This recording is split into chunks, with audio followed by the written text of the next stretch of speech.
and welcome back to my channel. If you haven't done so already, please hit that subscribe button. And for those out there who are new to my channel, welcome, welcome, welcome. And for those who are returning, hey, what's up? So we're here for another video, and this video is going to be called The Lady Has Spoken Chit Chat. So basically we're doing some girl talk, and we're going to be doing it surrounding some of our favorite shows like Harlem, Insecure, and some of the issues that are going on in those shows, and kind of just discussing them as if they were to happen in real life, and like what would I do and giving my opinion on them. So grab you a little cocktail, baby. I am still in the Christmas mood. I made me a little cocktail that's with vodka, cranberries. As you can see, there's actually real cranberries in it, lemon juice, and there's some mint, and then just, you know, some rosemary for just a little garnishment, just to make it look cute. But let's get into the video. So the first show that we're gonna jump into today is And Just Like That. So for those out there who don't know, that is the sequel to Sex and the City. I am a huge super fan of Sex and the City, so of course I am watching And Just Like That. And one of the topics I wanted to discuss from that show was actually the episode, it was episode 3, and it's basically when Carrie goes to get the wheel. So rewind, let's rewind a little bit.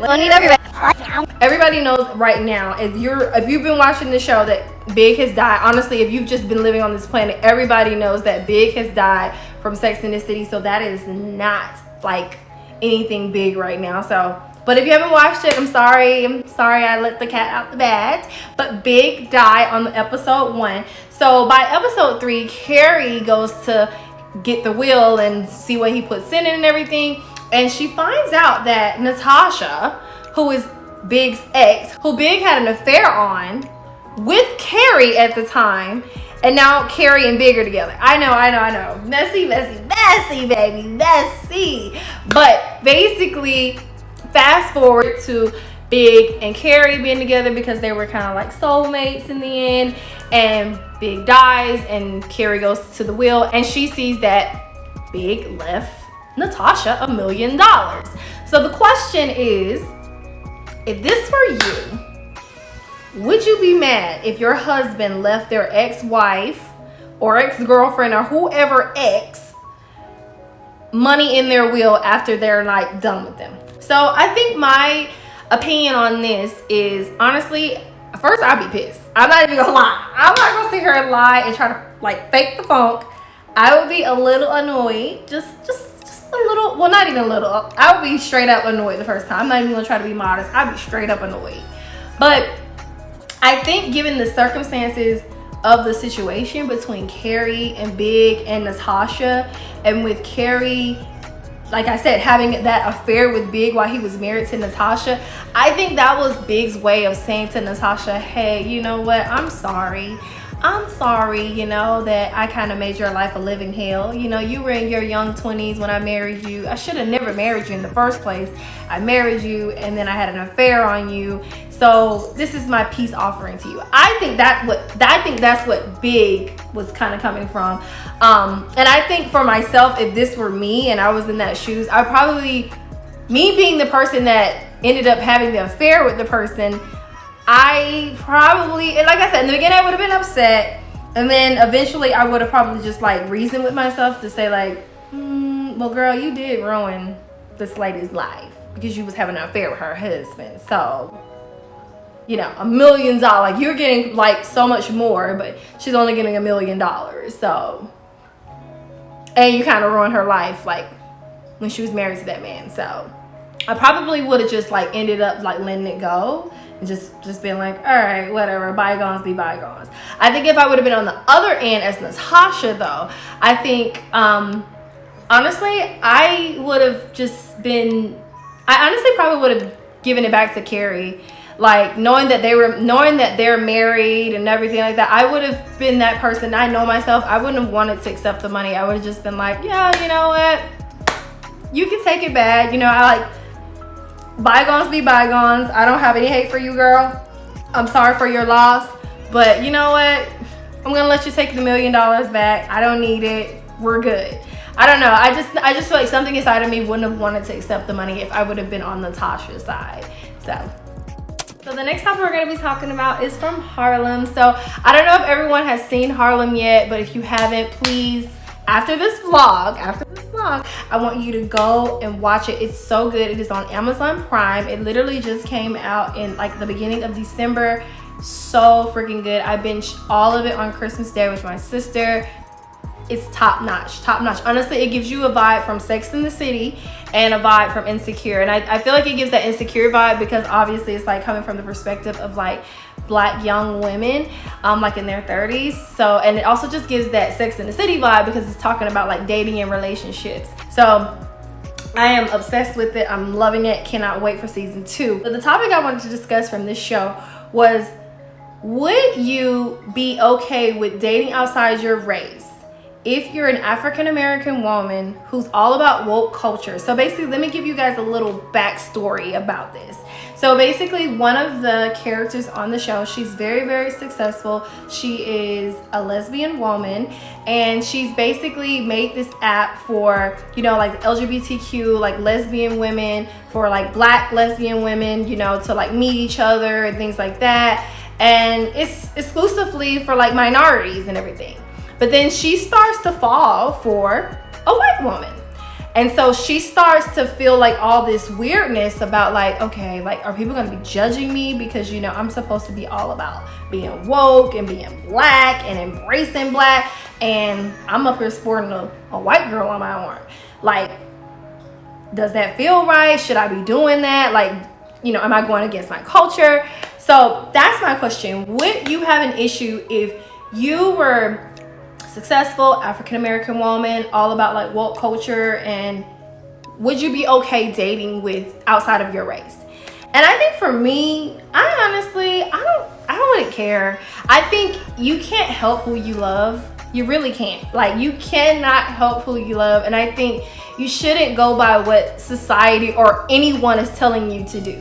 Like, if you feel as if like, oh, well, I can't do this person because they're gonna talk about me, you're gonna be so unhappy trying to please everybody in the world. You have to live for yourself and make yourself happy. And if you fall in love with a white woman, a Mexican woman, whoever it is outside your race, then that's who you love, and embrace it and be okay with that. I think that it just, when it comes to that situation, it just comes off like hypocritical because you're making like an app that's like, oh, it's all about this and we're only celebrating this and we're gonna be just celebrating, you know, Black people. And I think that it is okay to, you know, make apps or, you know, services that are like geared towards Black people and everything of that nature. But I don't think that business should be mixed with personal, you know, and I feel like in that situation, she's like looking at it from a standpoint of, well, my business is all about being Black, but I can't date a white woman. But that's just your business. That's a service that you're providing to people, you know, but that shouldn't like mix in with like your personal life a little bit. So I don't think you should mix business and personal relationships and things like that. I think love who you want to love, embrace it, and who cares about what everybody else thinks. And the last topic that I wanted to talk about is from our favorite show. I know everybody loves the show. It's from Insecure, which is such a tearjerker because the finale just happened last Sunday. Literally, I cried like a baby. I know everybody else did. But I wanted to just kind of like discuss the topic of what happened this last season of Issa breaking up with Lawrence because he had a baby. So my question is, would you break up with a guy just because he had a baby with someone else? And let's add the details in there. So we all know that Lawrence dated Condola, they broke up, and then he ended up finding out that she was pregnant after he was trying to basically rekindle things with Issa. And then basically in the end, Issa just decided she just couldn't do it. Do you think that is fair to Lawrence? Like, would you be able to do that, or would you, like, what would you do in that scenario? I think for me, I personally wouldn't care. Kids aren't a factor when it comes to who I love. I don't care. Like, I think if the scenario was different, if it was a situation where Lawrence ended up having a baby while they were together with Condola, now that's different. But I think with the circumstances of Lawrence, you know, conceiving a kid while he was in a relationship with someone else, and then he ended the relationship but not knowing that she was pregnant. I don't think that's really fair. I think in the end, like, he chose you. He chose to be with you over anything. So I don't personally think that's a reason to like break up with someone just because it's a child in a way. Like, you're acting as if like the child is like toxic. And I think sometimes, you know, in society, like, it's painted like, oh, well, you don't want to be a stepmom to somebody else's kid, or people kind of put a guy having a child as like being super messy. Or it's gonna be messy, girl, like you don't want to be dealing with that. But I mean, I feel like with this situation right here, Condola was very, very mature. Lawrence was very mature. They weren't trying to get back together at all. It wasn't like some messiness where it was like Issa was getting vibes of like, like, are you still like dealing with her or whatever? Like, there was none of that. They were literally just trying to co-parent. And I feel like if someone is giving you a reason to believe that, okay, something else is going on, then by all means, like, all right, like maybe I should just like move on and do my own thing. But I feel like Lawrence wanted to be with Issa. And I think the biggest thing about like the ending of the show, which was so classic, the last scene where Issa's standing in the mirror and she's looking at herself, and you know, usually when she's looking in the mirror, she's having that, you know, that other person talk to her. And this time when she looked in the mirror, she only just saw herself, because she let go of all of her insecurities and letting go of all that self-doubt. And I really, really love seeing that part, because I think a lot of times we like talk up so many things in our heads, or things like, well, this person's gonna say this or this person's gonna say that.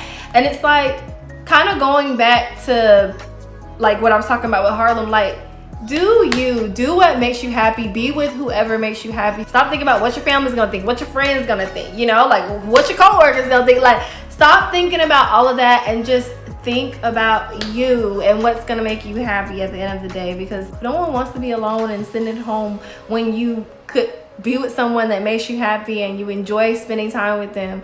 So I just say choose you and do what's best for you at the end of the day.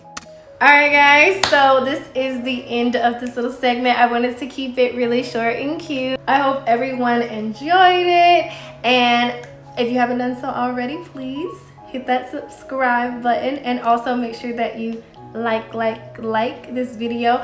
Make sure that you check out some of my older videos on my channel as well, and I will see you guys in the next one. Cheers.